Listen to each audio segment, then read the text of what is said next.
Hey, welcome. My name is Daniel, and this is Metal Sharpens Metal, the place where we analyze heavy music from a Christian worldview. Today we have a very heavy song, but uniquely heavy, not really like anything else that we've had on the channel, but it's heavy, metalcore, progressive, other stuff too. It's not Thal. I just wore the shirt because I needed to clothe myself today. The band is called Circle of Contempt, and it is their song Nothing Imminent. I've got lots of nostalgia wrapped up, but it's so varied, and there's so much going on that it's like, even on the 100th listen, you're still going to get something new. So yeah, hope you enjoy it. Let's go check it out. Okay, it starts off with a bang.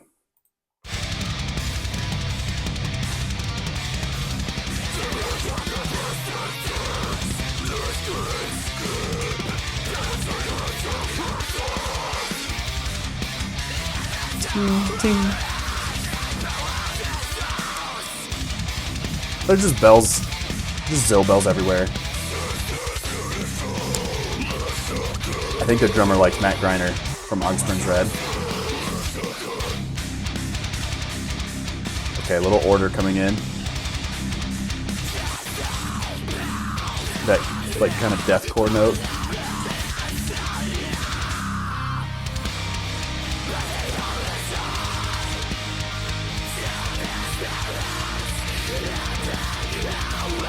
I just love this little melody section. It's gonna be gone in an instant.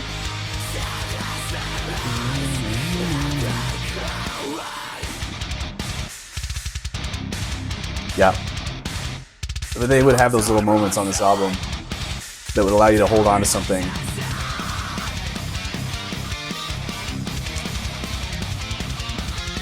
Weird kind of harmony riff there.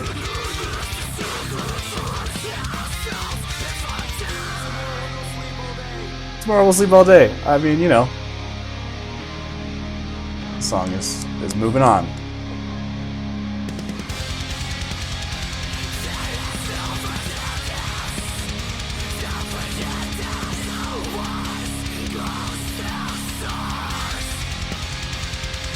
Like that little, yeah, that lead line there, kind of arpeggio almost.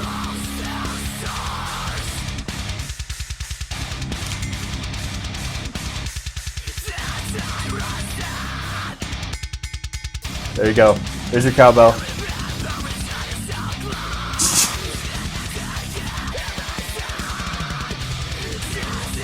Okay, and then the other reason I picked this song, just chaos breakdown, of course. And then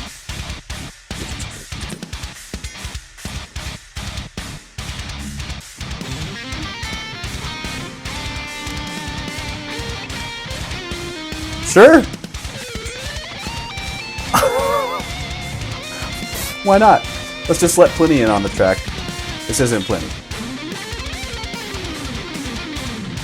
It's just so out of pocket and amazing.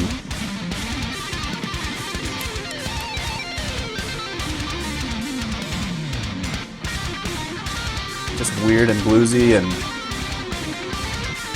very cool. Just super progressive.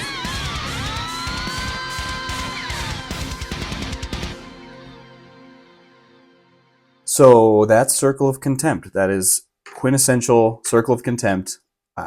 If you don't like it, you're not going to like it. Maybe. But if you listen to it a bunch of times, you are going to hear a lot more than you had originally heard the first time you listened. There's just so much packed into these songs. There's just those great little moments, like the melodic moment I mentioned, where they'll throw one of those into each song. At least one, maybe two. But usually it's just like, we got all these great ideas. We're just going to throw them into the song. Hope you enjoy it. And it's like, well, I enjoyed it. I like it a lot. And it was really hard to pick a song for today's video because, and I had a ton of fun doing it. I mean, I got to go back through and listen to all the songs on this one, at least briefly, and then remind myself of Structure for Creation songs. They had a different guitarist between the two albums, and a different vocalist as well. And it you can tell it sounds a little different, but it also sounds like just a natural progression of this. This was like the shot of Scotch. If you if you are a first time listener to the band, this is like as kind of wild as they get. They just have lodged their music into my hippocampus by this point, and I'm here for it. I I really liked pretty much everything that they put out, and they haven't done anything since 2016. So I don't know. Maybe one day we'll get something new. Yeah, like I said, the music's just super chaotic and complicated, and the freaking drums, my gosh, they make no sense. So yeah, I need to take a second, and it's going to be multiple seconds, to talk about their drummer JP. He's okay. So when normal humans, the non-alien types, try to write drums for a song, we are usually thinking in terms of timing. You've got a drum beat that goes on for this amount of time in the song, this many measures at this tempo. You might kind of tweak the tempo or tweak like with a polyrhythm and things like that, but it's a beat that's going over this amount of time. And then at the end, you might have like a drum fill, and that transitions you into your next beat. An aspiring drummer can learn a bit about double bass and some basic beats, and then you can start to play many metal songs. Many of them will fit into that category, and it will make sense to you. So that's like the general formula, right? Wrong. When JP writes drums, it's like you look at a fractured window and you're trying to follow one line through the whole thing. Like not this line over here. It's very specifically this line, but it's so random, just like looking at it on its face. You don't understand how he can like repeat it ever. But he does repeat it. He plays it like this live. He plays it on the album. Like he repeated it. He wrote these parts and he remembered them. So it's just bonkers. So for anyone trying to like cover these songs or copy him, which by the way, I don't think I've seen anybody do this on drums, anybody try to go into one of his songs, because it's like trying to memorize an abstract painting. That's not something that normal people do. I just can't emphasize enough that there are -0 drummers in my mind that fit into this category of how JP plays. It's like he learned to play drums from animals instead of from humans. He has like the speed of a cheetah and the chaos of a miller moth, just like. Okay, too many different words coming at me from too many different sentences. And I got to meet JP once at a show, actually, that my band was opening for their band. And it was hard to talk to him, not because, English is a second language, by the way.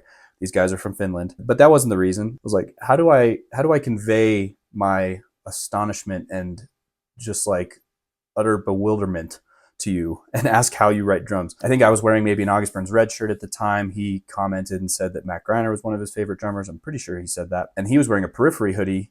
And so he really liked Matt Halpern from Periphery. And actually at that time, they may have even had Travis Orban still, who's another bonkers drummer. Either way, two legendary drummers that he referenced, that he said, I get a lot of inspiration. You would have no idea that he got inspiration from these guys, other than like the fact that he uses the Zilbel every other beat. And Matt Greiner kind of made that move popular. But the way that JP plays is so different from those two guys. He has definitely established himself in a category of his own. I hope I've emphasized and crystallized that for you enough. Sorry for the digression. Anyway, let's move on. There were a lot of these kind of chaotic, random mathcore type bands back then. So why would I stick with Circle of Contempt and I don't even remember the names of many of these other bands? Well, it's because those bands would just constantly undercut your expectations. They would just not be able to stick to a heavy breakdown or a melodic passage for longer than like 1.5 measures. They would have like a lead line that wouldn't resolve in key just to subvert your expectations and make you angry. And it did make it really obnoxious once the initial surprise wore off. So I just couldn't get into any of those bands for longer than 30 seconds.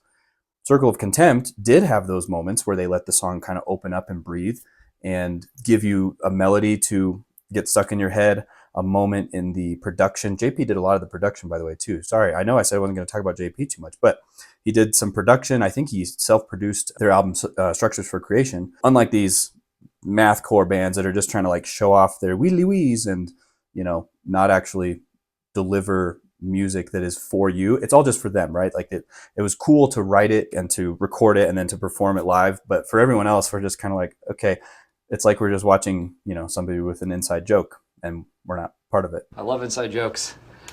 Love to be a part of one someday.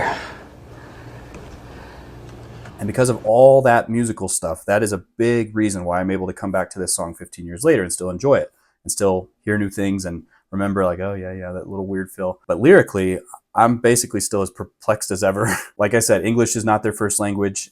So there is a little bit of that in the writing, but I think in general, I can get the gist of what they're trying to say. So the main vocalist for this song was named Riku Havisto. He's still named that actually, but he's just not their vocalist anymore. The lyrics in this song and on the album, a lot of the songs seem to generally indicate a discontent with our current culture and especially the governmental leadership of the culture. And all that, really ties in well with the violently shifting instrumentation. So yeah, I think as a song, it goes well with the theme. All right, so it starts out, the meek have closed their doors, their screams penetrating through our thoughts. So bad things happening to weak people, even though our hands keep around their throats. So that's an interesting line, because I don't know if he's meaning that like the government is speaking in their perspective, like the government knows that they're strangling people, or because of maybe how the people have been complicit in allowing the government to rule this way. And he says that this has been happening since this beautiful massacre, maybe the massacre of our freedoms and our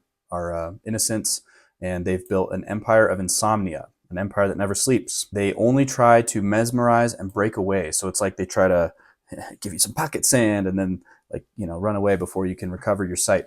So they're just trying to surprise you, and it's all flashy smoke and mirror stuff, and then they peace out. Time runs thin for redemption, so we're getting towards the end. There's not much time to be saved. Our only need is to sacrifice our souls before the dawn. So it looks like he might be saying, if this is unironic, then he's saying we need to go to the point of death in order to get through this, and it has to happen, or else the dawn will never come, is kind of how I'm reading that line. But then he says, tomorrow we'll sleep all day. So if we can do this, if we can achieve this, then we might have true rest. There is no forgiveness. Don't forget that you once closed those doors. All right, so forgiveness is off the table. Remember, we drew your chalk lines. That's the part that made me think of a violent coup, because if you're thinking of like a police, chalk outlines, like where somebody dies and they draw chalk around them on the street for like the crime scene, then yeah, it seems to be indicating that they are foreshadowing the death of these leaders, and maybe the death was less than accidental, as they say.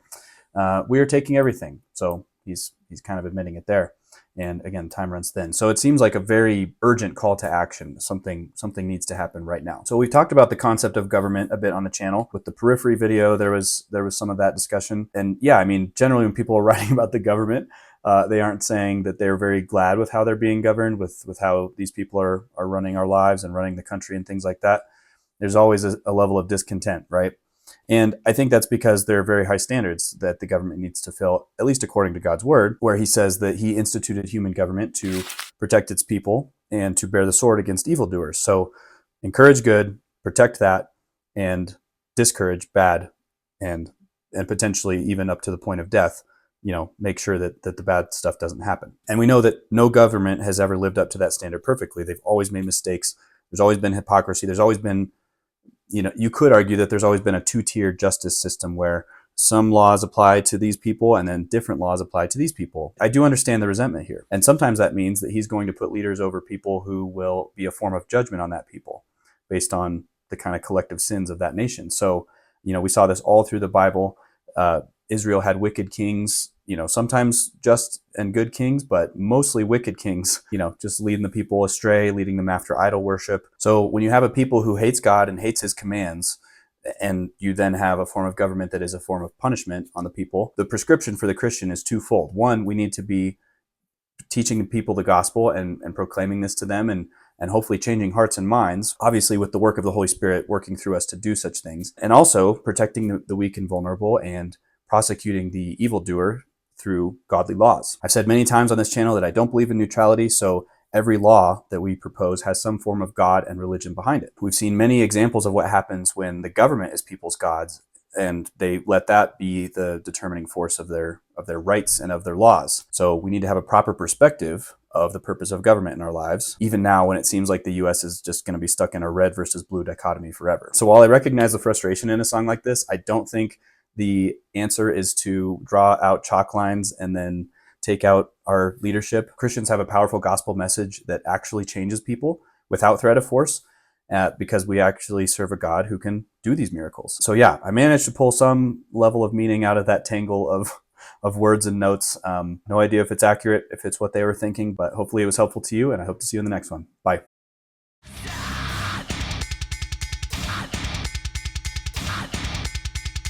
There you go.